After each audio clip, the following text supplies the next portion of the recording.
بابا بلے شاہ قصوری نے کہا تھا، اٹ کھڑکے دکڑ وجے تتا ہووے چلہ، آن فقیر کھاکھا جامڑ راضی ہووے بلا۔ تو آپ کے گھر میں جو کھانا پکتا ہے، ایک آدمی کا زیادہ کھانا پک جائے، کسی مفلوق الحال تک پہنچا دیں عزت نفس کے ساتھ، دعوت کی شکل کے اندر غرباء کو اپنے گھروں میں دعوت دیں۔ آج کل یہ فیشن بن گیا عمراء کی دعوت کرنے کا، غرباء کی بھی دعوت کریں، عزت سے بٹھائیں، اچھے دسترخوان پہ ان کو کھانا کھلائیں، ان کو تکریم دیں، ان کو عزت دیں، اپنے ارد گرد ماحول میں دیکھیں۔ میں نے یہاں بھی کہا ہوا ہے، پھر کہتا ہوں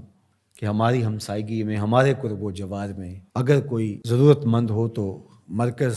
اس کے لیے حاضر ہے، یہ اس کا اپنا گھر ہے، تینوں وقت کا کھانا دستیاب ہوگا۔ اور ہم بڑھ رہے ہیں اب اس کام کی طرف کہ ہم ملک کے طول و عرض کے اندر اور پوری دنیا کے اوپر انسانی فلاح کے لیے کام کے حجم کو بڑھائیں گے انشاءاللہ۔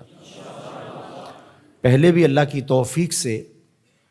ہم مختلف جگہوں پہ روہنگیا میں کام کر رہے ہیں، کاک بازار میں کام کر رہے ہیں، اردن میں کام کر رہے ہیں، فلسطین میں کام کر رہے ہیں۔ اللہ نے ہمیں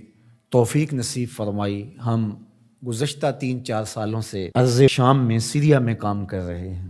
اس طرح ملک کے اندر بھی اپنے محدود وسائل کے اعتبار سے کام ہو رہا ہے، لیکن انشاءاللہ چونکہ بہت سارے کام ہیں ہمارے ذمے، مدارس کا قیام، پھر ان کی ضروریات کو پورا کرنا، اور اس طرح سے فنڈنگ ہم کرنے کا مزاج بھی نہیں رکھتے۔ ہمارا خیال ہے کہ اس کو ایک اچھے ڈیسنٹ طریقے سے لوگوں کو ترغیب دے اور لوگ ہمارے ساتھ کھڑے ہوں، تو ہم انشاءاللہ اس حجم کو بڑھائیں گے اور اچھے انداز سے آگے بڑھیں گے۔ میں آپ کو بھی کہوں گا کہ صرف آپ اپنی گلی کو سنبھالیں، آپ اپنے محلے کو سنبھالیں، پورے ملک کو، پوری کائنات کو میں بلکہ کوئی تنظیم، کوئی حکومت بھی نہیں سنبھال سکتی۔ جب جذبہ احساس بیدار ہوگا، جو سب سے ضروری کام ہے جو ہم نے کرنا ہے، تو پھر خود بخود ہمارے علم میں نہیں ہوگا، وہ ہمارا تنظیمی سیٹ اپ نہیں ہوگا، وہ ہمارے نظم سے جڑی ہوئی چیز نہیں ہوگی، لیکن ہماری ترغیب سے تو یہ ہو۔ تو اس طرح لوگوں کے دکھ بانٹیں، لوگوں کے درد بانٹیں، سسکتی انسانیت کی مدد کریں، آپ کا رب آپ پہ بڑا راضی ہوگا۔ ادخال السرور فی قلب المومن عبادہ، کسی مسلمان کے دل میں خوشی داخل کر دیں تو یہ بھی عبادت ہے۔ آپ نہیں جانتے آسمان سے کتنی رحمتیں تمہارے اوپر اترتی ہیں جب تم کسی کا دکھ بانٹ رہے ہوتے ہو۔ تو اللہ آسانیاں پیدا کرے، اللہ رحم فرمائے امت محمدیہ پر، پوری انسانیت پر۔ دور موجود کے سرمایہ دارانہ نظام نے دولت کو سمیٹ کر چند ہاتھوں تک پہنچا دیا، اور اس کا یہ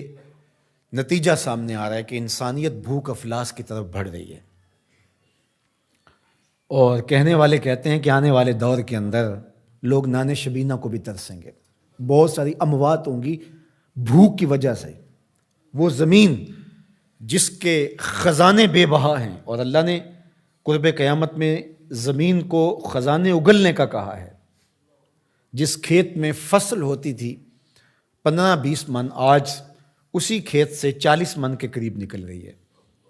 زمین نے اپنے خزانے کھول دیے، لیکن یہ دولت سمٹ جاتی ہے، یہ وسائل سمٹ جاتے ہیں چند ہاتھوں میں، اور گندم خراب ہوتی رہی امیر شہر کی، گندم خراب ہوتی رہی امیر شہر کی، بیٹی مگر فقیر کی فاقوں سے مر گئی۔ تمام عمر جو اہل زر کی خلعتیں بنتے رہے، تمام عمر جو اہل زر کی خلعتیں بنتے رہے، ان فقیروں کے مقدر میں کفن کاغذ کا تھا۔ تو یہ عدم مساوات ہے۔ اگر ان لوگوں کا بس چلے تو یہ فضاؤں سے آکسیجن بھی جمع کر لیں اور غریبوں کو سانس لینے کا حق بھی نہ دیں، اور انسانیت جو ہے وہ سانس کے لیے، آکسیجن کے لیے بھی ترسے، لیکن میرے رب نے یہ ان کے کنٹرول میں نہیں دی۔ تو یہ جو ارتکاز زر ہے، یہ قوموں کے لیے بربادی کا سبب ذریعہ ہوتا ہے، اور یہ سرمایہ دارانہ نظام جو گزشتہ کئی عشروں سے چل رہا ہے، اس کے نتائج اب آپ کے سامنے آ رہے ہیں، اور کتنے لوگ پوری دنیا کے اوپر بھوک اور افلاس کے ساتھ سسک سسک کے مرنے کے لیے تیار بیٹھے ہیں۔ اللہ جل شانہ اپنی عنایتوں کا حظ وافر عطا فرمائے۔